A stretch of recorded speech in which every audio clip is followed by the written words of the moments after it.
A federal court today saying yes to an incredibly important question looming over our democracy. Can presidents be held accountable by the justice system for crimes committed while in office?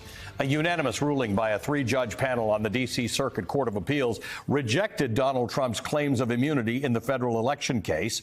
The decision by the judges is a stinging rebuke of the ex-president in what has become a months-long push to get the charges against him dismissed.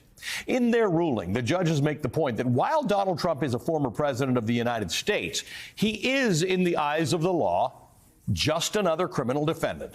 Quote, for the purposes of this criminal case, former President Trump has become Citizen Trump, with all of the defenses of any other criminal defendant. But any executive immunity that may have protected him while he served as president no longer protects him against this prosecution.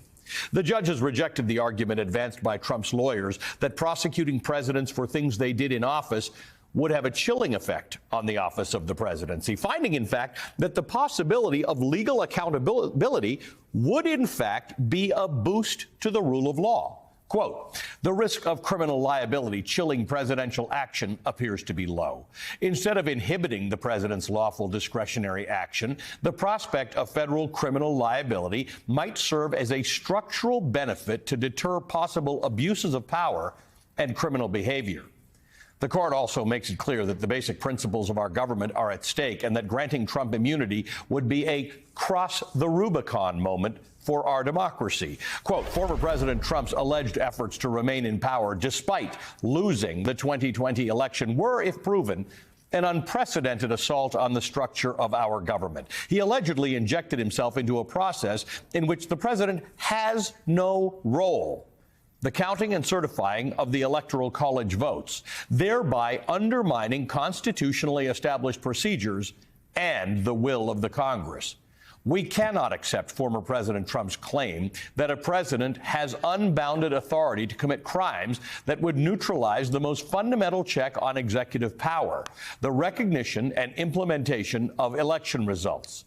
Nor can we sanction his apparent contention that the executive has carte blanche to violate the rights of individual citizens to vote and to have their votes count. I let that play through because I want MAGA to understand something. If former President Trump has absolute immunity, doesn't that mean that President Biden now has the same absolute immunity? They don't. That's why Nixon took a pardon in the 70s, because he was subject to criminal prosecution. What you don't know, because you don't like to read, is that when President Bill Clinton was going through the troubles that he was going through toward the end of his term, he lied under oath. He committed perjury. He was still subject to criminal prosecution. During his lame duck session, he was negotiating with the Attorney General because the Attorney General was going to charge him for perjury. So what did he do? He negotiated his terms so that he pled guilty to perjury. They suspended his law license and he had to pay a fine.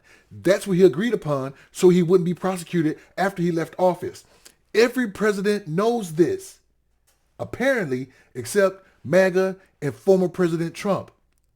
You do not have absolute immunity. Nobody. Think about this. Do you really think the founding fathers would have given George Washington absolute immunity?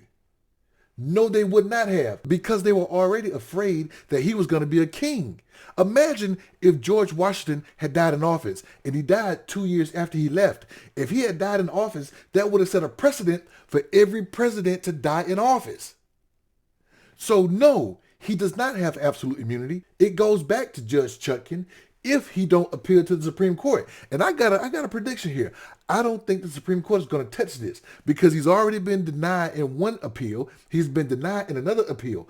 I don't think the Supreme Court is going to touch it. And if they touch it, it's going to be unanimous, 9-0, that he does not have absolute immunity. He's subject to criminal prosecution. The man is going to jail. He's just trying to delay it in hopes that he will win the White House. What do you think?